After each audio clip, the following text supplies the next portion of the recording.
Well, I think my immigrant journey started actually before I got here. When I was 8 years old, that was 6 years before I came, my older sister came to live in the United States. We used to be very, very poor in Brazil. We lived in a shanty town. We barely had food. And our life changed when she moved. Later on, when my mother got sick, she had no other option but to send me to the United States to live with this older sister of mine. She's 10 years older than I am. So I have two mothers, basically. And I thought, wow, I am in another hemisphere. I was a 14-year-old boy. I learned English very fast. I translated my entire history book to English so I could understand and get good grades. Went to high school, had many accolades, and then that was the beginning of a bunch of lies that I had to tell because I was afraid to tell people about my immigration status. So I told everyone that I just didn't want to get a license. Then when I graduated from high school and couldn't go to college, I told everybody, I don't know what to tell them, so I just kept telling them that I wanted to work and that I was in school material, even though I obviously was.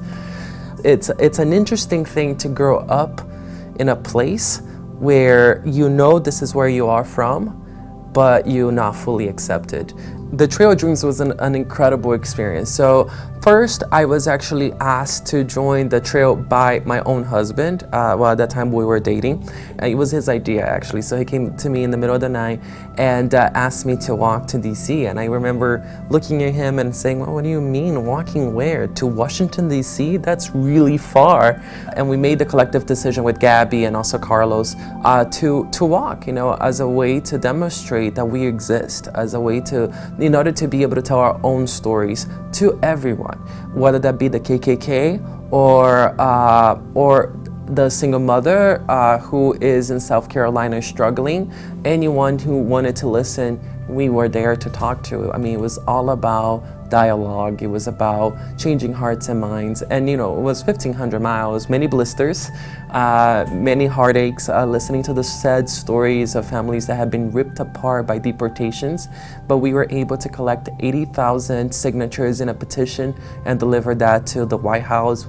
We changed the country. The country is not the same. We went from people who were in the shadows and we propelled the entire youth movement to be able to tell their stories and be unafraid, right? The whole concept of undocumented and unafraid did not exist until the trail. Right now, my immigration status is, we call it documented.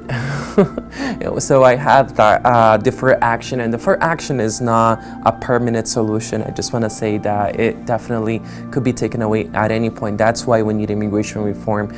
I never give up. It's not an option, right? Giving up is not an option when your life is on the line.